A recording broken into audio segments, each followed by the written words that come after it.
Karibu mpendwa msikilizaji na mfuatiliaji wa St. Gaspar Media katika kipindi cha maisha ya watakatifu.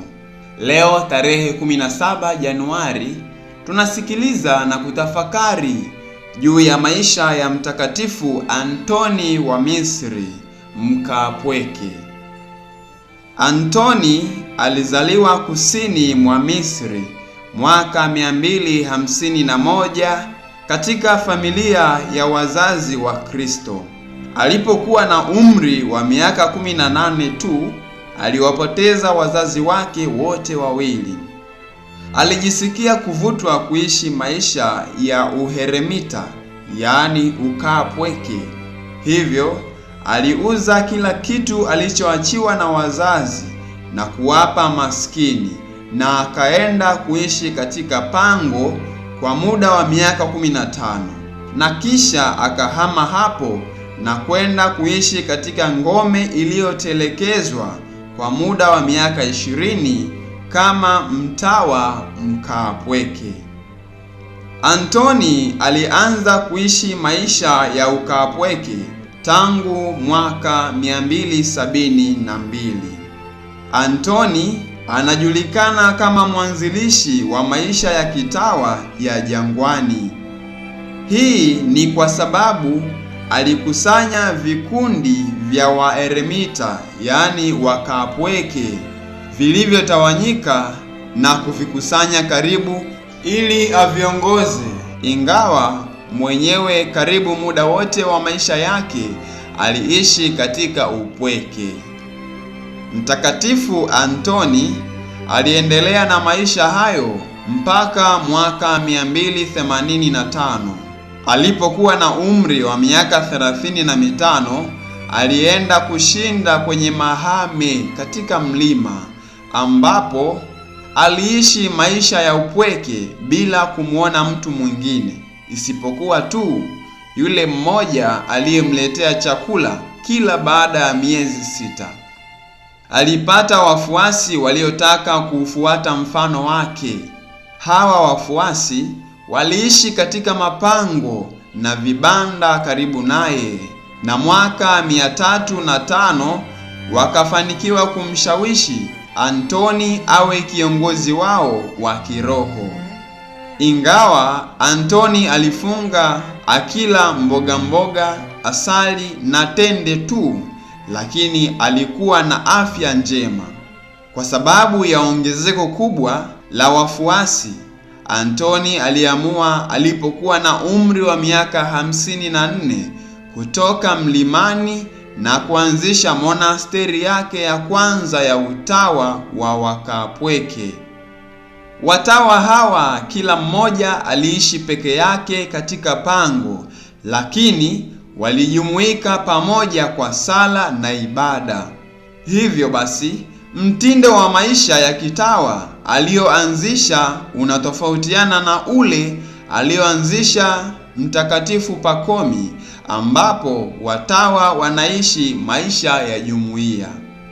Aliwafundisha watawa wake kutafakari neno la Mungu kila asubuhi na kila jioni, kwamba pengine wasingeweza kuishi mpaka jioni, na kwamba ingewezekana pia wasiione asubuhi.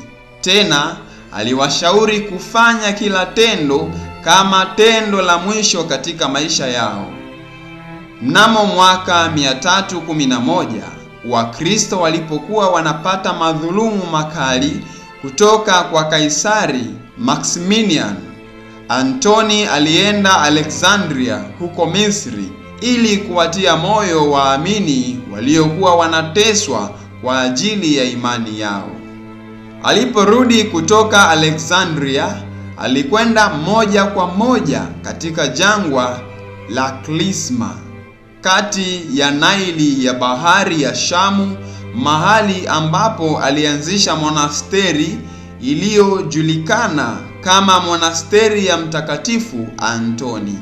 Hapa aliishi kwa muda wa miaka 15 akiwashauri Wakristo na kuwaimarisha kiroho. Maaskofu walimwomba arudi tena Alexandria katika mwaka 335 kuwapinga wafuasi wa Ario. Antoni alihubiri kwamba Mungu Mwana sio mtu tu, bali ni Mungu sawa na Baba.